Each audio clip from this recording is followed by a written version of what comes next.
नमस्कार मित्रांनो, माझं नाव आहे प्रतीक। मी तुमच्या सर्वांचं आपल्या यूट्यूब चॅनलवर मनापासून स्वागत करतो। तर मित्रांनो, आज आपण या व्हिडिओमध्ये श्री रामनवमी निमित्त बॅनर तयार केला आहे। ते बॅनर कशा प्रकारे तयार करायचे ते फुल डिटेलमध्ये आपण आज या व्हिडिओमध्ये सांगणार आहे। स्टेप बाय स्टेप कशा प्रकारे तुम्हाला तयार करायचे ते आपण या व्हिडिओमध्ये शिकवणार आहे। तर आजचा व्हिडिओ खूप इंटरेस्टिंग झालेला आहे। व्हिडिओला सर्वांनी लाईक करा, चॅनलवर नवीन असाल तर चॅनलला सबस्क्राइब करा, कारण आपण अशाच प्रकारे बॅनर रिलेटेड व्हिडिओ मराठी भाषेमध्ये आपल्या आणत असतो। चला तर मित्रांनो, जरा वेळ वाया न घालवता सुरुवात करूया आपण आपल्या आजच्या व्हिडिओला। तर आता सर्वात अगोदर डिस्क्रिप्शन बॉक्समधला मटेरियल डाउनलोड करून घ्यायचं आहे। त्यानंतर झेडआर्चर ॲप्लिकेशनला ओपन करायचं। झेडआर्चरचा पूर्ण इंटरफेस आपल्या फाईल मॅनेजर सारखा असतो, त्यामुळे तुम्हाला यूज करण्यामध्ये काही प्रॉब्लेम येणार नाही। या ॲप्लिकेशनचे डायरेक्ट डाउनलोड लिंक आपल्या व्हिडिओच्या डिस्क्रिप्शनमध्ये आहे, प्लस ॲप्लिकेशन प्ले स्टोअरवरती पण अवेलेबल आहे, तिथून पण तुम्ही डाउनलोड करू शकता। त्यानंतर डाउनलोड फोल्डरला ओपन केल्यानंतर श्री रामनवमी नावाची एक झिप फाईल दिसेल।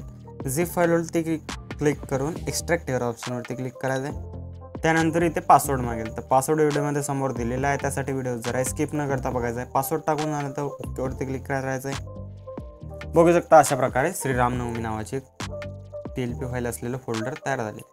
तर आता PLP फाईलला ओपन करण्यासाठी पिक्सल लॅब ॲप्लिकेशन ओपन करायचं आहे। पिक्सल लॅब ॲप्लिकेशन ओपन झाल्यानंतर अशा प्रकारचा इंटरफेस येईल। 3 डॉटवरती क्लिक करायचं आहे।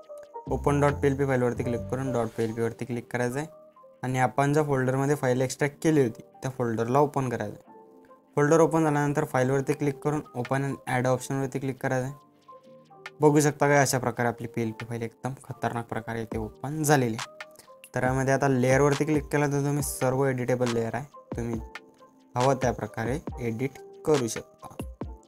ओके, तर यामध्ये तुम्हाला खाली शुभेच्छुकमध्ये तुमचं नाव लिहायचं असेल तर शुभेच्छुकवरच्या लेअरवरती क्लिक करून या ऑप्शनवरती क्लिक करून एडिट ऑप्शनवरती क्लिक करायचं आहे। कीबोर्डला मराठी करायचं आहे आणि इथे तुमचं नाव टाकायचं आहे। ओके केल्यानंतर बघू शकता अशा प्रकारे इथे तयार होईल। आता इथे फोटो ॲड करायचा असेल तर इथे सेंटरचा जो ऑप्शन आहे त्यावरती क्लिक करायचं आहे आणि इम्पोर्ट ऑप्शनवरती क्लिक करायचं आहे। त्यानंतर तुम्हाला एक बॅकग्राऊंड रिमूव्ह असलेला फोटो सिलेक्ट करायचं आहे। जर तुमच्याकडे फोटोचं बॅकग्राऊंड रिमूव्ह कसं करता हे जर तुम्हाला येत नसेल तर आपल्या कमेंट करायचे, आपण त्यावरती पण व्हिडिओ आणू। ओके, तर डन करायचं आहे ॲडजस्ट करून, आणि साईज जर थोडी कमी जास्त झाली ते रिलेटिव्ह साईजवरून तुम्ही करू शकता, किंवा इमेज रोटेट करायची असेल तर इथून पण तुम्ही करू शकता। ओके, अशा प्रकारे इमेजला प्रॉपर तुमची इमेज ज्या प्रकारे बसेल त्या प्रकारे इथे ॲडजस्ट करायचे।